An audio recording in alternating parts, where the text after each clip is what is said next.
Bonjour à tous, bonjour Thibaut, bienvenue sur le plateau de BFM Business pour l'émission Parlons Crypto. Aujourd'hui, nous allons évoquer le sujet des tokenomics, cette nouvelle économie qui se construit autour des différents projets de la blockchain.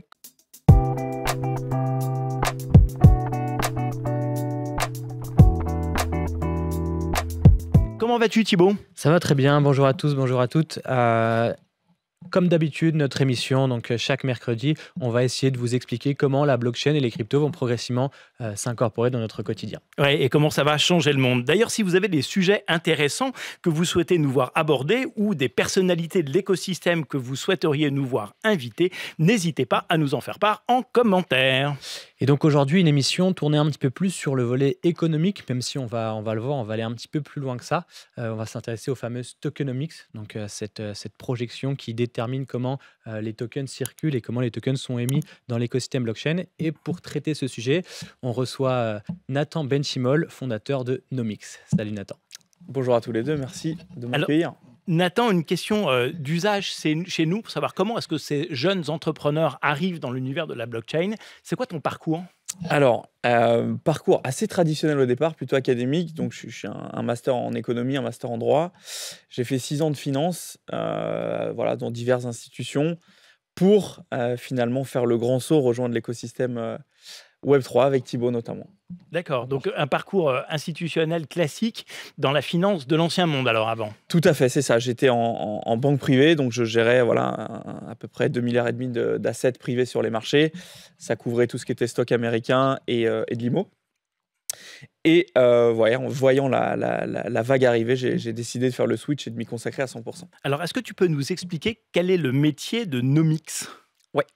Alors, Nomix, on est une équipe de data scientists, d'économistes et d'ingénieurs. Notre travail, c'est justement de calibrer toutes ces économies afin qu'elles soient circulaires et résilientes pour les projets crypto. C'est l'essentiel de notre métier. Ça se compose de différentes compétences. Il y a une partie économique, une partie modélisation et une partie bon sens. C'est-à-dire qu'on propose des ajouts pour que un play to earn, un jeu, soit plus sympa à jouer plutôt qu'un modèle déjà existant. Bon, alors on va revenir sur tout ça dans le détail, mais pour moi, la tokenomics, c'est pas très clair. Moi, je viens de l'ancien monde, chacun le sait ici aujourd'hui, et dans le monde auquel je suis habitué, je sais apprécier la valeur d'une action ou d'une obligation. Une action, ça distribue des dividendes, et a priori, sa valeur, c'est le flux à venir de dividendes que je serai en même d'encaisser. C'est le même principe pour une obligation. Comment est-ce qu'on valorise un token ? Alors, c'est une très bonne question. Et comment est-ce qu'on crée la valeur d'un token ? Donc, en fait, la valeur du token est liée à son adoption et à son utilité. Ça veut dire que l'objectif d'une tokenomics, c'est déjà, de bien répartir justement comment est-ce que les tokens vont être émis afin de créer aussi de la contrainte pour cet écosystème. L'objectif, c'est de ne pas imprimer de la monnaie pour la faire sortir et cash out. On a vu ces exemples-là sur des jeux comme Axie Infinity, par exemple. L'objectif, c'est vraiment de créer de la valeur. Et la valeur, elle est d'abord apportée par le porteur du projet. Pourquoi est-ce que son token a une utilité ? Et comment est-ce que son jeu est sympa à jouer ou est-ce que son projet DeFi donne de la valeur en fait à ses utilisateurs ? Alors, on va revenir sur tous ces points-là, mais d'abord, Thibaut, est-ce que tu peux revenir sur la définition même de la tokenomics ? Ouais, alors Nathan l'a presque défini complètement là, dans sa dernière réponse, mais déjà, tokenomics, en gros, le nom, c'est la contraction de token et économie. Donc, c'est l'économie des jetons en français, et ça représente un petit peu la façon dont les tokens vont être émis et distribués finalement sur une blockchain. Après, on va pouvoir ajouter d'autres fonctionnalités de gouvernance ou différentes choses qu'on reviendra plus tard en fonction de la typologie du projet. Et effectivement, il n'y a pas une seule manière d'aborder la tokenomie. On peut le faire de différentes façons, puisque tous les projets sont différents. Donc finalement, c'est assez logique que des projets aient des tokenomics différentes, puisqu'ils ne vont pas répondre forcément aux mêmes besoins. Oui, alors c'est ça qui est très intéressant, c'est qu'en fait, on a une façon très différente de juger de la valeur d'un token, par rapport à une obligation ou une action, parce qu'en fait, effectivement, un token, on peut lui conférer une valeur d'usage, une valeur de récompense, une valeur d'échange. En fait, j'ai toujours en tête cet exemple qu'on a déjà utilisé avec Thibaut, qui est celle de la création ex nihilo d'une compagnie aérienne que je pourrais finalement financer en préémettant les miles de ma compagnie aérienne. Avec le fruit de la vente de ces miles, je vais pouvoir acheter des avions. Et les porteurs de ces miles, ils vont pouvoir soit les revendre, soit les échanger contre d'autres tokens qui pourront leur donner usage d'autres services, ou alors ils pourront les utiliser pour monter dans mes avions. Est-ce qu'on est d'accord avec cette différente façon de valoriser les tokens? Ouais, c'est un bon usage. Et au final, en fait, l'arbitre in fine de tout ça, c'est l'utilisateur. Est-ce que tu as une offre et une demande pour acheter ce jeton? Si tu n'en as pas, c'est que tu as raté quelque chose dans la construction justement de ton économie de ce projet-là. Bon, et c'est ça qui est absolument passionnant, et c'est ça qu'on va détailler aujourd'hui. Alors avant de rentrer dans les détails, il y a une notion que tu voulais aborder en préambule, c'était la notion de risk management. Je te laisse un petit peu détailler ça. Alors, en fait, et c'est lié à la tokenomics, c'est-à-dire qu'on va plutôt parler de risk management une fois que ton token est émis, c'est-à-dire que tu as déjà du jeton en circulation. Comment est-ce que tu gères justement cette émission, cette supply, et comment est-ce que tu continues à incentiver ta communauté de manière à rester un projet attractif? Et le risk management, c'est ça, c'est-à-dire comment est-ce que tu calibres et comment est-ce que tu fais en sorte de paramétrer justement cette adoption et ces incentives. D'accord? Et ça, il y a plein de mécanismes qui nous permettent de le faire. On rentrera dans les détails tout à l'heure, mais il y a vraiment deux disciplines qui coexistent dans la grande famille de la tokenomie. C'est la conception du modèle, on appelle ça la conception-modélisation, et ensuite le risk management du token associé une fois que le jeton est en circulation. Ok. Tu m'arrêtes si je dis une bêtise, mais moi, dans ma compréhension, la tokenomics, c'est composé de trois grosses briques. La première brique, c'est la supply. Et après, on a l'émission et la distribution qui peuvent sembler différentes, qui peuvent sembler similaires, mais qui sont en réalité différentes. Est-ce que déjà tu peux revenir sur ces trois briques-là, ce que ça veut dire et pourquoi c'est les trois composantes principales? Bien sûr. Alors, effectivement, ça, c'est la base de la tokenomics, mais aujourd'hui, et c'est lié à cette année 2022, la discipline s'élargit beaucoup plus que ce que ça n'a été jusqu'en 2017, mais on y reviendra après. Donc, d'abord, on a la supply, d'accord? C'est combien est-ce que de jetons j'ai stocké sur un smart contract ou libéré au sein de mon économie. Donc, je peux avoir différents cas de figure. Ensuite, j'ai mon émission, c'est-à-dire comment est-ce que cette supply va être émise, à quelle fréquence, suivant quel calendrier. Et ensuite, la dernière brique, c'est la distribution, c'est-à-dire comment est-ce que je distribue techniquement mon incentive à la communauté, quels sont les agents de mon économie qui vont le toucher, qui vont pouvoir réclamer justement ces jetons, comment je fais si j'ai plusieurs agents, si j'ai des investisseurs, si j'ai des joueurs. Et le but de la tokenomics, c'est de paramétrer les bons montants auprès des bons agents. En fait, si j'ai bien compris, il faut respecter un équilibre. C'est-à-dire qu'il faut qu'il y ait suffisamment d'offres et de demandes pour pouvoir influer finalement sur le cours du token. Il y a deux grands modèles. Il y a un modèle qui est un modèle inflationniste de token. Et puis, il y a des modèles pour lesquels l'inflation est équilibrée, voire des modèles déflationnistes. Et ton métier, ça va être de gérer ou d'anticiper la façon dont il va falloir développer, déployer, vendre, éventuellement brûler des tokens? Exactement. Et c'est de moins en moins binaire. C'est-à-dire qu'on avait cette fragmentation plutôt déflationniste ou plutôt inflationniste, mais on peut tout à fait, et c'est de plus en plus le cas, des projets, si tu veux, qui partent avec quelque chose de très inflationniste et qui ensuite, avec des systèmes de buyback ou de burn, reviennent sur un modèle plus déflationniste. Mais l'objectif recherché dans un premier temps, c'était la quête d'une adoption importante. Et c'est pour ça qu'on a parfois quelque chose de très inflationniste au début, des projets comme Stepen, etc. Et l'objectif ensuite derrière, c'est de revenir sur un niveau de régulation et de marché qui est beaucoup plus cohérent pour une économie saine et circulaire. Alors, pour décrypter, Stepen, c'était un jeu au travers duquel on achète des NFT. Et avec ces NFT, on va pouvoir marcher. Et j'ai une rémunération sous la forme de token, pour faire simple, à chaque pas que je fais.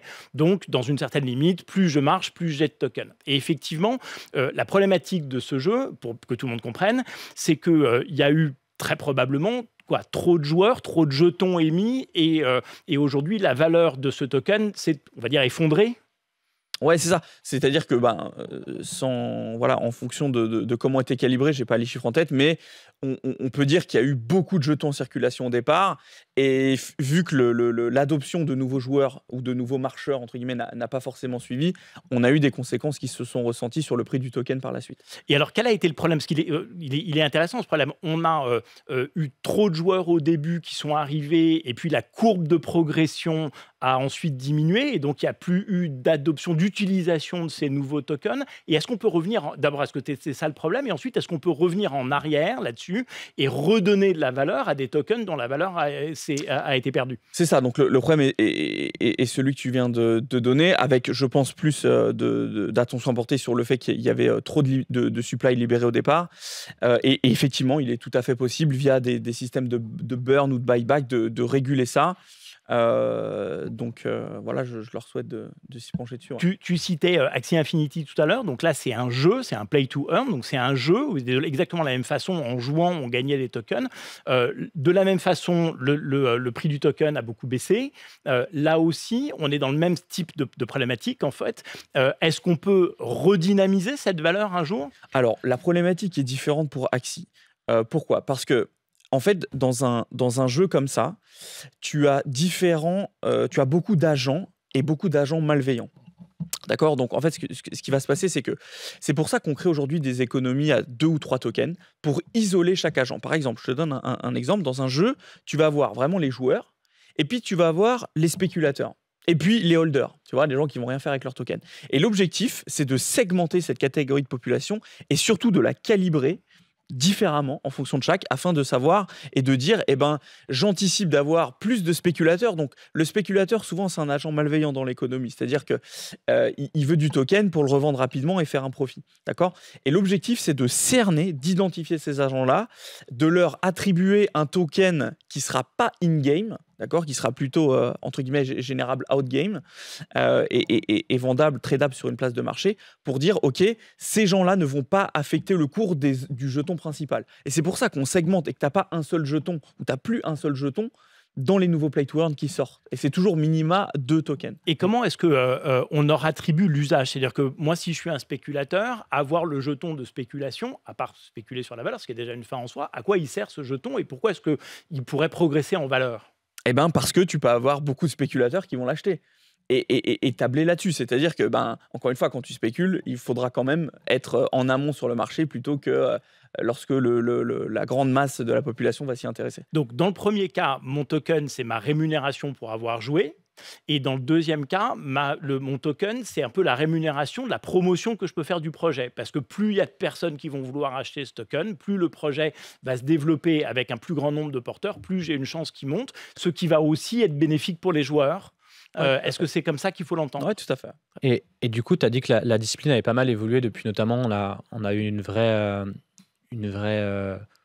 prise de conscience, entre guillemets, en 2017 sur l'importance des tokenomics. C'est aussi des gens qui ont commencé réellement à se pencher sur le sujet, parce qu'on commençait aussi à avoir les premiers retours d'expérience, voir des projets qui semblaient bons, qui tiraient un petit peu du nez, simplement parce que pas le projet n'était pas bon, mais parce que les chiffres n'étaient pas forcément bien calibrés au départ. Donc comment la discipline, elle a évolué, et aujourd'hui, est-ce qu'en 2022, on a quand même suffisamment de recul pour être capable de dire, OK, par rapport à telle typologie de projet, on sait que telle typologie de tokenomics est adaptée ou pas?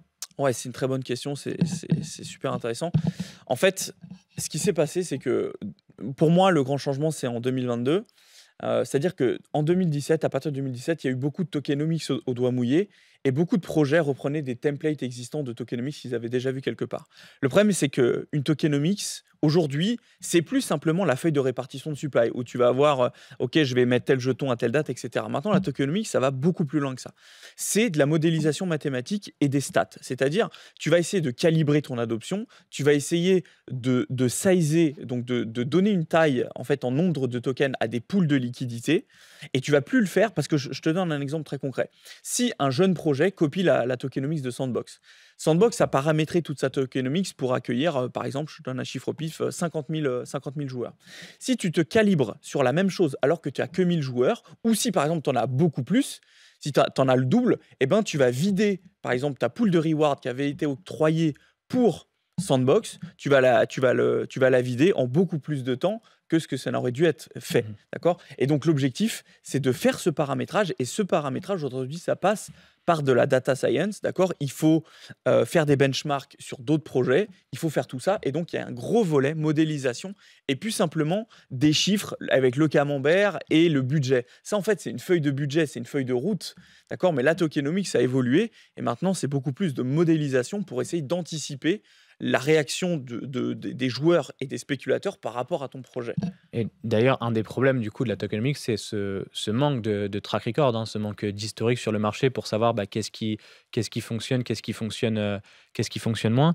Euh, on a vu récemment d'ailleurs beaucoup de projets évoluer, on en a parlé juste avant, mais de plus en plus on voit des projets historiques qui étaient là depuis longtemps qui se rendent compte que finalement leurs tokenomics ne sont pas ou plus adaptés en tout cas au modèle qui était prévu. Donc ça peut se faire ça à travers des mises à jour, on l'a vu, à travers des votes de consensus. C'est quoi un peu la marge de manœuvre que peut avoir un projet s'il se rend compte que finalement les tokenomics qu'il avait, c'est pas forcément un mauvais projet, mais il s'était planté parce qu'au moment où il les a conçus, il n'y avait pas suffisamment de recul. Ouais, c'est une bonne question et c'est là qu'intervient, si tu veux, la discipline du risk management.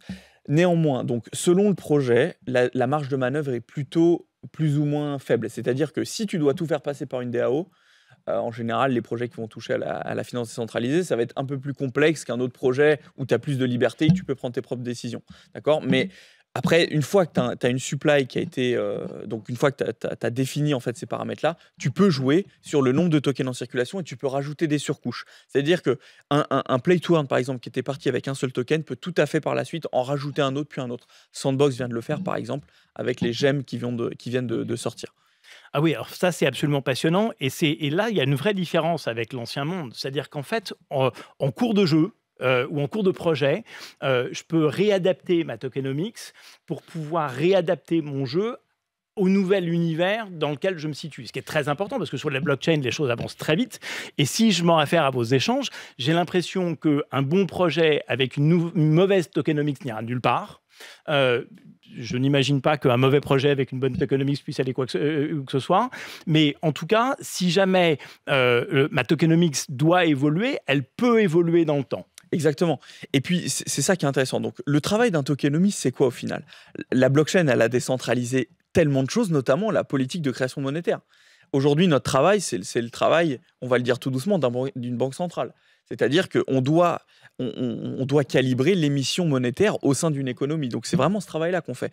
Et on fait face à des smart contracts, on fait face à des économies qui sont cristallisées, qui sont figées dans le marbre. On ne peut pas agir sur les taux d'intérêt pour relancer la croissance, etc. Donc, on doit faire avec les armes qui s'offrent à nous. Et ces armes, c'est justement tout ce qu'on va retrouver dans le risk management, c'est-à-dire du burn, du lock-up, etc. Ça va être ce type d'outil une fois que tu as passé ton stade de tes jeux, une fois que tu as passé tes jeux, donc le token generation event. Et alors, est-ce que tu peux lister, un peu comme si tu étais le Jérôme Powell de la tokenomics, lister tes axes de levier, c'est-à-dire que j'ai un projet demain, ma tokenomics se dégrade, sur quel indicateur est-ce que je vais pouvoir jouer? On peut jouer sur pas mal de choses, mais ça va principalement être la supply, en faisant attention à certaines choses, c'est-à-dire qu'aujourd'hui, même en tant qu'Européen, on doit se conformer à certaines exigences légales. Et c'est ça le gros tournant peut-être que va prendre la tokenomics, c'est qu'aujourd'hui, le time to market, aujourd'hui, la maturité de la tokenomics, c'est vraiment 2022. Donc, on a eu les vagues NFT, DeFi, etc. Et aujourd'hui, le prochain sujet, pour moi, ce sera la tokenomics. Parce qu'on ne peut pas, en tant que société spécialisée dans l'émission d'une monnaie, on ne peut pas faire ce qu'on veut. Et aujourd'hui, il y a des normes américaines qui nous empêchent, par exemple, de faire ce qu'on appelle le print money et de faire quelque chose d'inflationniste ad vitam aeternam. Donc on doit se conformer à ça pour ensuite, selon le projet, donc là je parle vraiment des projets américains qui sont soumis à ces normes-là, peut-être que la France un jour ou l'Europe aura ses propres normes, mais il y a des choses qu'on ne peut pas faire avec un token, on ne peut pas paramétrer ce qu'on veut n'importe comment. Voilà. C'est absolument passionnant. Alors, en fait, tu es en train de nous dire que finalement, effectivement, vous émettez de la monnaie. Quand ça, la régulation que vous avez, elle est finalement s'apparente à la régulation d'une banque centrale, c'est-à-dire que je ne peux pas indéfiniment émettre de la monnaie. En fait, je veux me prémunir d'un Ponzi. C'est ça que tu es en Oui, train tout de à nous fait. expliquer. Si ma monnaie n'est pas inflationniste à l'infini, finalement, à un moment, il va falloir que je me contente de la monnaie que j'ai déjà émise et donc qu'elle ait une valeur d'usage et que je ne puisse pas la remplacer par une nouvelle monnaie que je vais pouvoir émettre, ce qui finalement est vachement sain.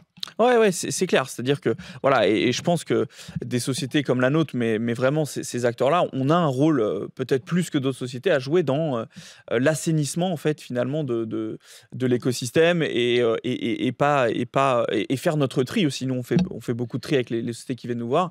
Et je pense que, voilà, tout le monde a un Et petit peu ce degré de responsabilité pour que les projets, les top projets soient mis aux yeux de tout le monde. Et du coup, dans les prochains enjeux, donc tu as parlé de la régulation qui pourrait potentiellement faire évoluer votre métier ou la façon dont vous devrez le faire et la façon dont les projets devront aussi se comporter. Mais c'est quoi un petit peu globalement les autres enjeux? Parce que moi, ce que j'observe aussi, c'est que aujourd'hui, on a comme une pénurie quand même de gens qui savent faire ce métier-là aussi et qui ont une compréhension globale. Et si on n'a pas une montée en compétence sur ces sujets, ça va être aussi très compliqué de s'adapter. C'est quoi si t'as, voilà, les grandes taglines pour les prochaines années? Ouais, ouais, c'est tout à fait ça. C'est-à-dire que le principaux, l'une des choses principales qu'on a observées, c'est le manque en fait de knowledge en ingénierie financière. Seulement, moi, je suis très très confiant là-dessus. On est dans un pays comme la France ou comme les États-Unis, on a des ingés qui sont super smart, qui sortent de Polytechnique, de l'UPMC, de toutes ces grandes écoles. Et justement, il y a une grosse demande de la part de cette population pour se former sur la thématique. Et voilà, peut-être que Nomix vous Mais, préparera quelque mais chose. ça implique de comprendre quand même la techno ou est-ce que Ouais. un mec qui est spécialisé dans l'ingénierie financière traditionnelle, il peut faire la transition assez facilement ou ça va quand même lui demander une acculturation plus ou moins complexe pour passer de l'autre Alors, côté?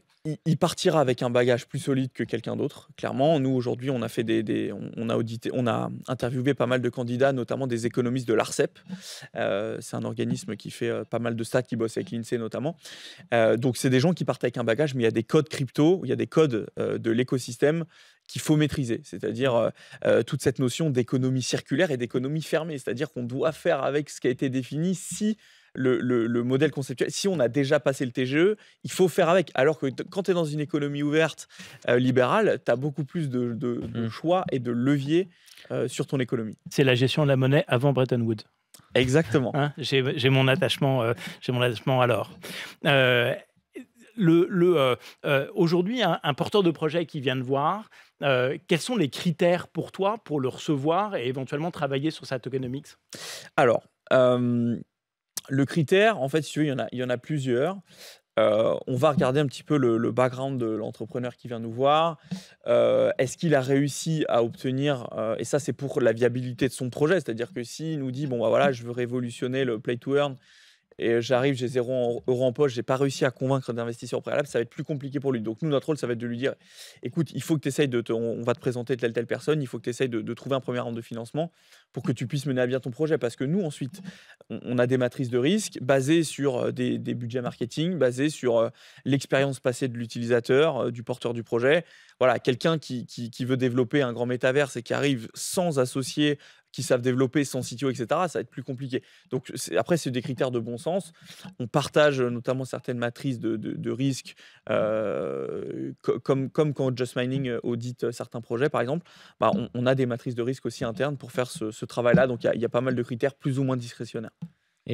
Aujourd'hui, sur X projets qui viennent te voir, c'est quoi à peu près le taux qui arrive avec des bases solides et est-ce que dans tes clients, c'est plus des jeunes projets qui viennent et qui partent de zéro, feuille blanche, et disent bon voilà, on va construire, ou au contraire, c'est plus des gens qui viennent te voir en disant bah, on a déjà voulu le faire tout seul et en fait, on s'est planté. On a besoin maintenant d'un coup de main. Ouais.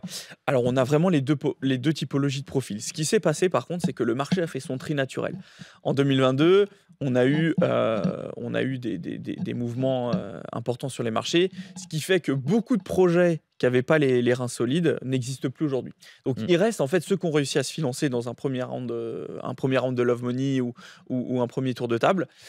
Souvent, il reste ces projets, mais je dirais qu'aujourd'hui, on garde à peu près 30% des projets qui viennent nous voir pour donner un chiffre.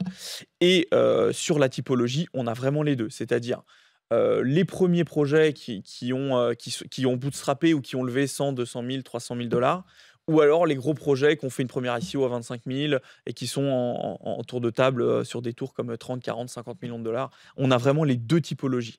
Et encore une fois, on peut avoir des projets à conceptualiser pré-TGE et des projets avec un token déjà en circulation qui veulent rebooster, en fait, entre guillemets, redesigner leur tokenomics. Et comment tu juges le niveau de compréhension de l'écosystème global sur le sujet-là? Parce que en fait, on se rend compte aujourd'hui que la tokenomics, c'est quand même un élément clé dans la réussite ou pas d'un projet.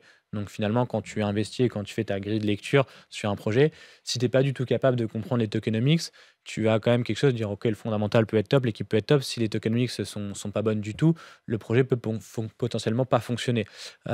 Aujourd'hui, tu considères que l'écosystème est quand même plutôt éduqué, que ce soit côté crypto ou pas. On en est où à peu près sur ça? Écoute, il commence à l'être. Et je pense que le tournant pour notre discipline, c'était 2022. Donc ça y est, le marché a aidé à éradiquer beaucoup de petits projets, malheureusement pas assez solides. Donc le marché a fait son œuvre.